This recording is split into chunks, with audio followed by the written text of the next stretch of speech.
আজকে এমন একজন নেত্রীর জন্য আমরা দোয়া মাহফিল করছি, যার সুস্থতা কামনায় তিনি আন্তর্জাতিক খ্যাতি সম্পন্ন এক নেত্রী, যিনি শুধু বাংলাদেশে ইতিহাস সৃষ্টি করেন নাই, সারা বিশ্বে একটি নাম হয়ে, একটি প্রতিষ্ঠান হয়ে, একটি ইতিহাস হয়ে তিনি দেখিয়ে দিয়েছেন কিভাবে গণতন্ত্রের জন্য লড়াই করে ফ্যাসিস্ট সরকারের বিরুদ্ধাচরণ করে মামলা হামলা, তাকে মেরে ফেলার চেষ্টা, অনেক কিছু সহ্য করেও তিনি আকস্মিকভাবে এখনো বাংলাদেশের মানুষের প্রেরণার উৎস।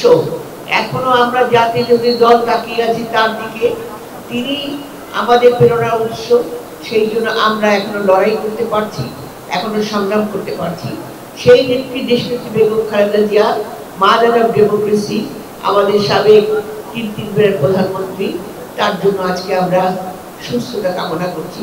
তাকে মৃত্যুর পর থেকে আল্লাহ যেন তাকে ফেরত দেবে, তাকে হায়াত দান করুক, এবং আগামী দিনের বাংলাদেশ, যে বাংলাদেশের স্বপ্ন আমরা দেখছি, ফ্যাসিস্ট সরকারের হাতে যে বাংলাদেশ ছিন্ন বিচ্ছিন্ন হয়ে গেছিল, সেই ছিন্ন বিচ্ছিন্ন বাংলাদেশকে যেন নতুন করে গড়তে পারি। সেই বাংলাদেশের গড়ে যে স্বপ্ন আমাদের, সেটা দেশনেত্রী বেগম খালেদা জিয়া যদি সুস্থ হয়ে আসেন, অবশ্যই সেটা সম্ভব হবে। তিনি আমাদের প্রেরণার উৎস, তিনি আমাদের শক্তি।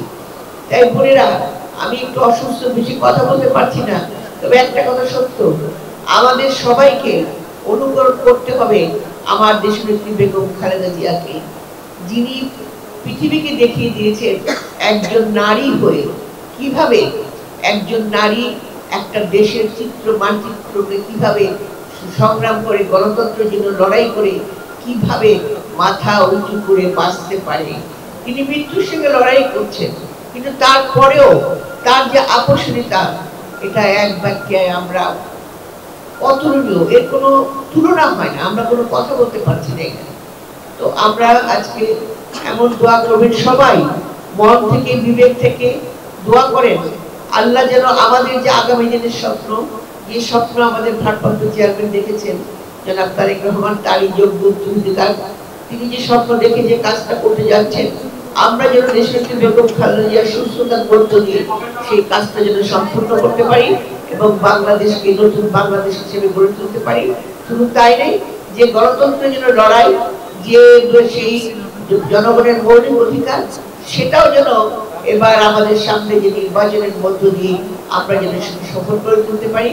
ইনশাল্লাহ আগামী দিনে আমরা সবাই আজকে দোয়া করুন আল্লাহর কাছে, আল্লাহ আমরা যেন সবাই দেশনেত্রী বেগম খালেদা জিয়াকে নিয়ে আবার আমাদের পাশে নিয়ে আমরা চলতে পারি, আমরা যেন হাঁটতে পারি।